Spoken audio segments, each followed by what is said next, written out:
Every time you open an app on your phone, you are handed a script for how to feel. Most people sit down to relax and let an algorithm dictate their emotional state. They become passive consumers, absorbing whatever frequency the internet serves them. The entertainment industry feeds this by selling a very specific, comforting narrative. Standard movie plots frequently elevate the socially awkward, terrified outsider to the top of the food chain, handing them a happy ending without requiring them to conquer their fears or build confidence. When a character is rewarded for simply staying the same, it validates the idea that growth is unnecessary. It teaches the viewer that the world owes them a reward regardless of their effort, planting the foundational belief that success is an external gift rather than an internal achievement. This expectation of an effortless reward creates a dependency on external forces. When life inevitably gets hard, a person conditioned this way points fingers at the economy, the weather, or their parents, waiting for a rescue that never comes. They begin to resent the success of others, operating under the belief that wealth and opportunity are strictly limited. This mental scarcity plays out in the physical world. Believing the well is drying up, panicked people fight bitterly over the smallest crumbs. They fall into the trap of exhausting, blind hard work, grinding themselves into dust for tiny, temporary rewards. Allowing a screen to randomly assign your thoughts guarantees you stay stuck in that exact cycle. If you don't control the input, you have absolutely zero control over the output. Breaking that cycle requires adopting the mindset of an architect. An architect takes absolute, unapologetic responsibility for every single piece of information that enters their mind. Think of your mind as a garden. You own the dirt. If you allow negative narratives, complaining mentalities, and digital weeds to contaminate your soil, the resulting rotten fruit belongs entirely to you. You cannot blame the people who sold you the seeds. Taking control means aggressively auditing your digital feed. You decide your exact goal first, and then you ruthlessly unfollow any source, page, or person that does not actively help you build toward that outcome. This applies directly to what you listen to. Music that helped you survive a painful betrayal or process deep trauma is highly therapeutic in the dark. But playing that same heavy, survival-focused music during a season of expansion keeps you anchored to the past and ruins your momentum. Instead, the architect intentionally curates a high-morale frequency.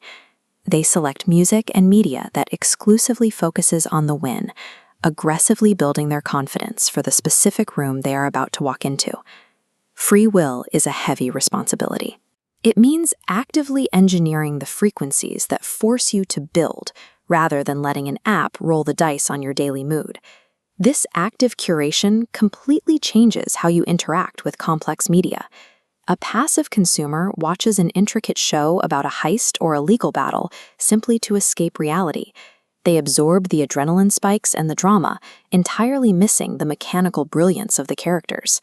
A builder watches that screen to gather blueprints. They watch characters map schematics, deconstructing the thinking required for a massive logistical feat. They extract specific psychological traits, like maintaining absolute emotional control in the middle of a chaotic, high-stakes situation. These traits function as professional tools. You can apply them to command a room, project unshakable power, and force respect from peers during a high-stakes negotiation. To an architect, the screen is a high-level training ground for pattern recognition. It is a place to study the mechanics of leverage. That ruthless curation of the digital mind must eventually spill over into the physical world. The consumer mindset encourages holding on to dead-end situations. People will tolerate panicked, draining individuals, energy vampires, simply because they are afraid of sitting in a quiet room alone. A builder protects their peace with extreme prejudice. They recognize that a panicked individual will sink the boat, so they immediately cut off disloyal people and drainers before they can infect the environment. In business, you do not just casually make friends. You actively identify strategic allies, people who clearly understand your vision, operate without panic, and add tangible value to your systems.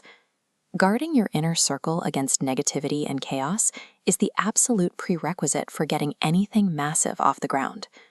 Once the mental programming is locked in and the inner circle is secure, the architect scales their vision. From this elevation, the board looks entirely different. The street-level panic over limited resources fades when you recognize that capital moves through systems you can influence. It shifts the focus from fighting for a share to architecting the flow. Massive, intimidating ambitions are no longer seen as hopeless obstacles. They are treated as solvable puzzles, waiting for someone with enough patience to crack the system.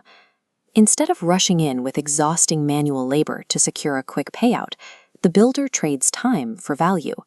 They spend months studying schematics, mapping the logistics, and locating the loopholes before making a single physical move. The blue line represents the architect's leverage. By using AI to handle the manual heavy lifting, the builder protects their cognitive bandwidth. This creates a disconnect between hours worked and value produced, allowing for a much steeper growth trajectory. You stop reacting to the world.